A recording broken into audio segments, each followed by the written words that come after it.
به نام خداوند بخشنده مهربان. خلاصه ای از کتاب مثبت درمانی اثر نورمن وینسنت پیل به ترجمه توراندخت تمدن. فصل 4. قدرت دعا را بیازمایید. 1. هر شب با دعا می توانید کسب انرژی کنید و روز بعد با روی گشاده و قوایی از نو کسب کرده به سر کار بروید. 2.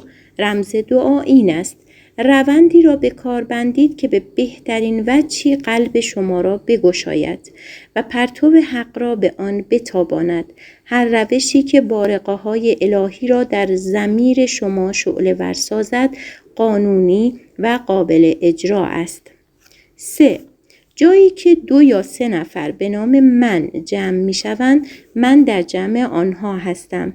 این سخن پروردگاره که از زبان حضرت عیسی تو خیلی از جاها نقل میشه. 4.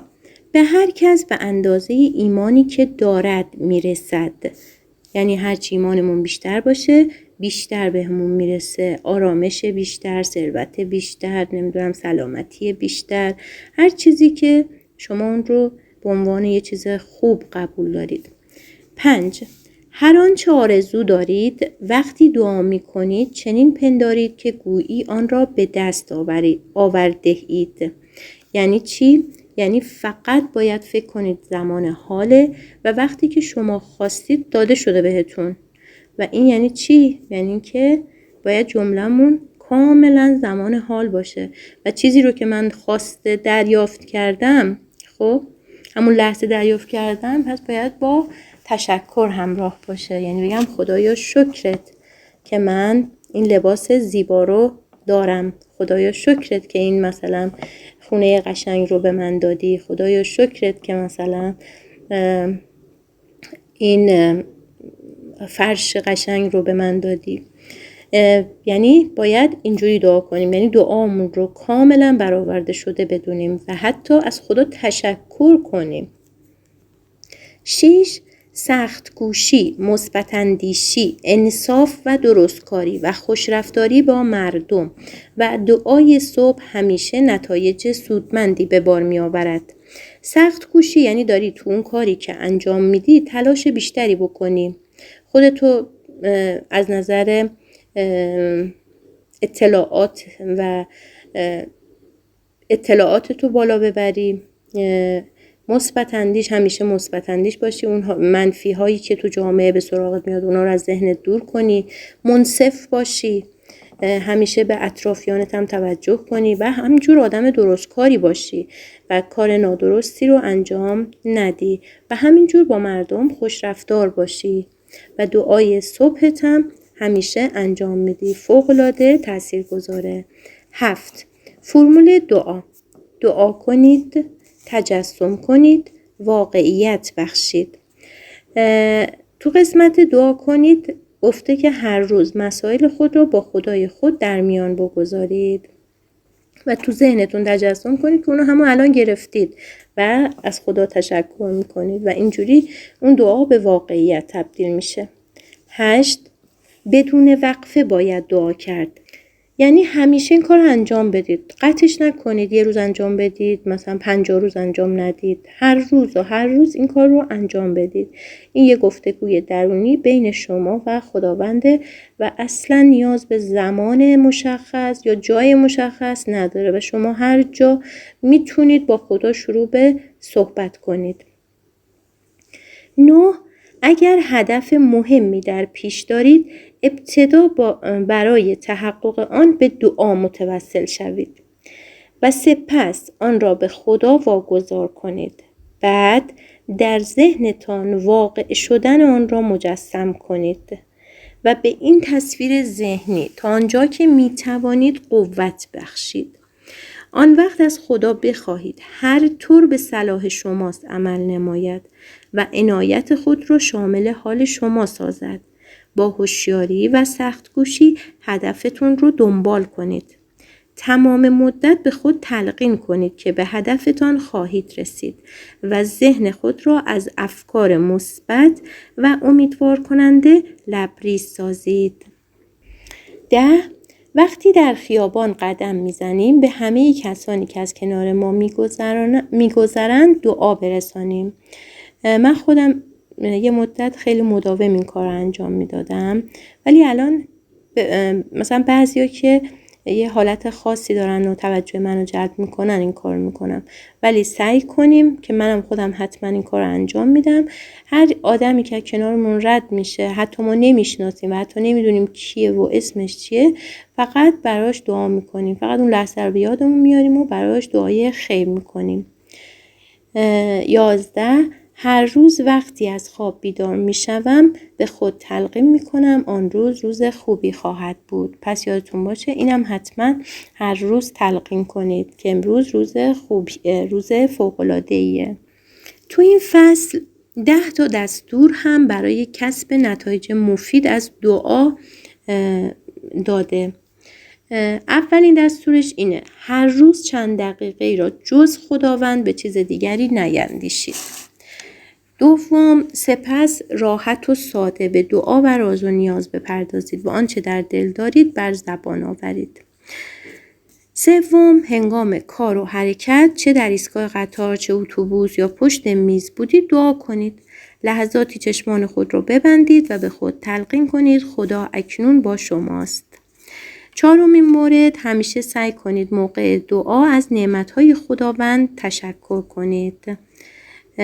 پنجمین مورد، با این نیت دعا کنید که دعاهای صادقانه شما مؤثره.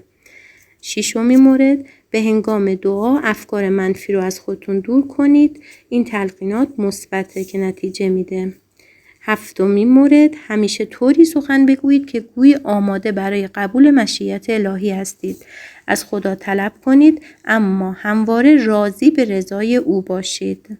هشتمین مورد، همه کارهایتان را به خدا بسپارید و از خداوند بخواهید شما را در انجام هدفهایتان به بهترین وجهی موفق سازد.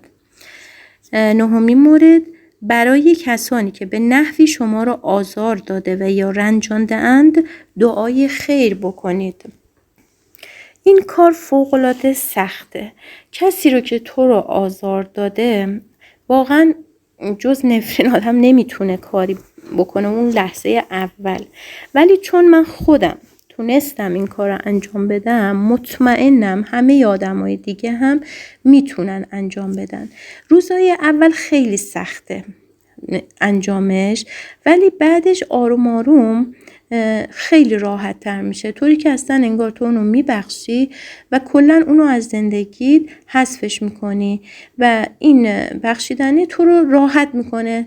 انگار یه تنابی بهتون وصله، از اون به تو وصله، تو این تنابو قیچی کردی، یعنی با بخشیدن این تنابو قیچی کردی و خودتو آزاد کردی، اصلا ربطی به اون نداره، اون اصلا شاید خبرم نداره که تو این کارا رو داری انجام بدی، ولی با این کار تو انگار قیچی برداشتی و اون تنابی که به اون وصل بود اونو قیچی کردی و خودتو اینجوری نجات دادی. حتما این کار رو انجام بدید، فوق‌العاده تاثیر داره و هم روی سلامتیتون تاثیر میذاره، هم باعث آرامشتون میشه. من واقعا این کار رو انجام میدم و هر وقت که این کار رو انجام میدم خیلی آروم میشم و خیلی عاقلانه تر صحبت میکنم، خیلی رفتارام ملایم تر میشه.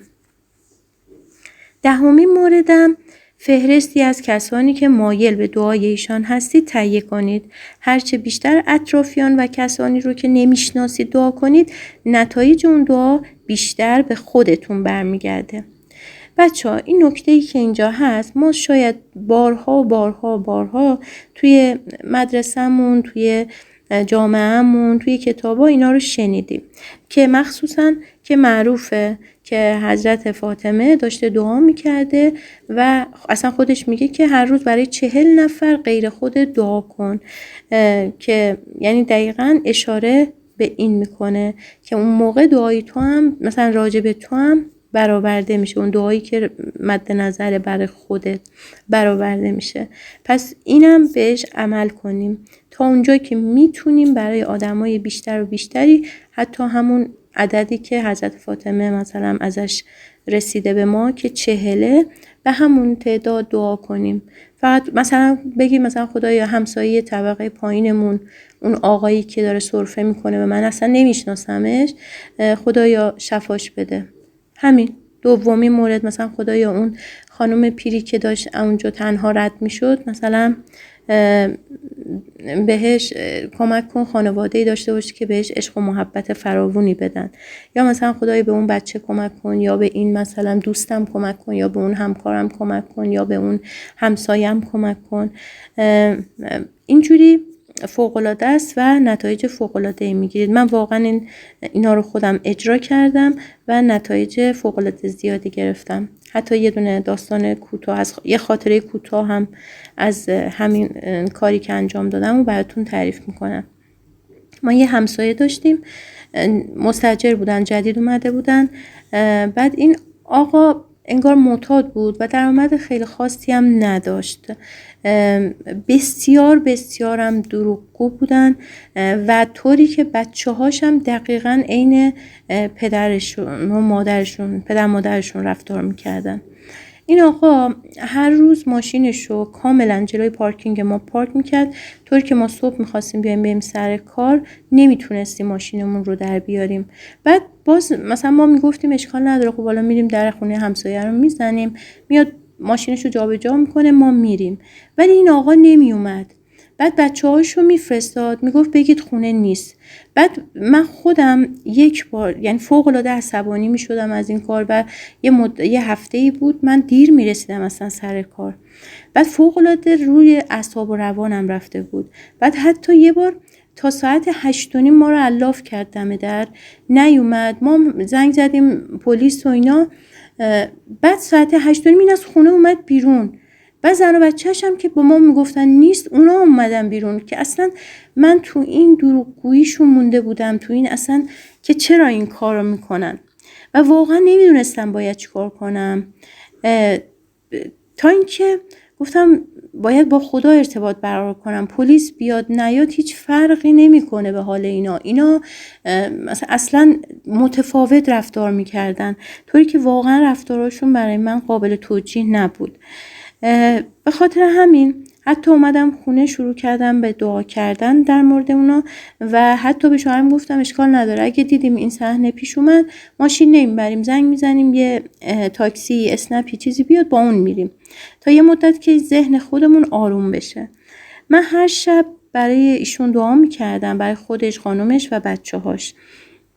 بعد واقعا اونو به خیر و صلاحش میسپردم و از خدا براشون آرزوی خوشبختی میکردم. همین مدتی که داشتم این دعا رو میکردم، اینجوری براشون دعا میکردم، یه 2-3 هفته‌ای که گذشت برادر این آقا رفته بود مثلا همسر منو دیده بود، به همسرم گفته بود به هیچ عنوان به اون عکس العملی نشون ندید، اون دنبال پول میخواد از شما، یه جوری مثلا شما یه سیلی بهش بزنین بهش شکایت کنه از شما پول بگیره. و شوهرم گفته بود نه بابا من هیچ وقت این کارو نمی‌کنم، ولی خب خیلی ناراحتمون میکرد و اینا. بعد برادرش گفته بود که من اونو میشناسم، اون حتی با خود منم اینجوری تا کرده. بعد وقتی اینو گفت من دیدم که این یه آدم نیازمنده، یعنی واقعا به اون پول چون نمیتونه، نمیره سر کار و اینا و درد اعتیادم داره، خب ولی از یه طرفی هم پدر نگران بچه‌هاشه، نگران همسرشه، این باعث میشه که این رفتارهای فوق‌العاده عجیب غریبی نشون بده. به خاطر همین واقعا شروع کردم به دعا کردن بهش. ببین چون نمیتونستم من ببرم پول دستی بهش بدم، چون اول که من نمیتونستم که زندگی اونو بچرخونم و حتی شاید اونم حتی من اگه این کار میکردم بهش برمیخورد و ناراحتم میشد. ولی من خودم چون احساس کردم اون یه نیاز مالی داره، شروع کردم به همین ادامه دادن به دعا کردن راجع به این خانواده. به خدا قسم باورتون نمیشه، همسایه روبرویمون آقای گفت که من نمیذارم این دیگه ماشینشو بذاره اینجا تا شما راحت باشید. گفتیم ممنونیم که مثلا به ما کمک میکنی و صاحبخونه واقعا این لطفو در حق ما کرد و اجازه نمیداد اون مستاجرش مثلا بیاره، یا اگه میآورد میذاشت صبح سویچو برمی‌داشت و ماشینو جابجا میکرد خودش، چون یه آشناییتی انگار با این مستاجر داشت. بعد حتی برگشت گفت که من این مستاجر رو سر سال مثلا از اینجا میفرستم بره. و اصلا خدا رو شکر این خانواده توی کوچه دیگه یه خونه دیگه پیدا کردن و خیلی با خوشحالی از اینجا رفتن و این مشکل ما در عرض چند ماه حل شد و کاملا اونا از زندگی ما خارج شدن. و حتی بعد از یه چند وقت، یه 7-8 ماهی که گذشته بود، رفته بود مغازه شوهرم و به شوهرم گفته بود که ببخشید که مثلا من اونجوری کردم و اینا. بعد خیلی هم خندون و خوشحال بوده و شوهرم من گفته نه مثلا ایرادی نداره، من همون موقع مثلا بخشیدم و گذشت و رفت و اینا. بعد برای من وقتی تعریف کرد من خیلی خوشحال شدم. من احساس میکنم واقعا اون دعاها تاثیرگذار بوده و 100% اون آقا حتما یه اتفاقات خوبی تو زندگیش افتاده که این حس خوب رو داشته و حتی از کاری که اون موقع انجام داده پشیمون شده و اومده معذرت خواهی کرده. و من مطمئنم این فقط تاثیر اون دعا بوده. حتما این دوتا رو انجام بدید. فوق العاده تاثیرگذاره. من خودم بارها تو زندگیم تاثیرش رو دیدم و همیشه هم امتحان خواهم کرد.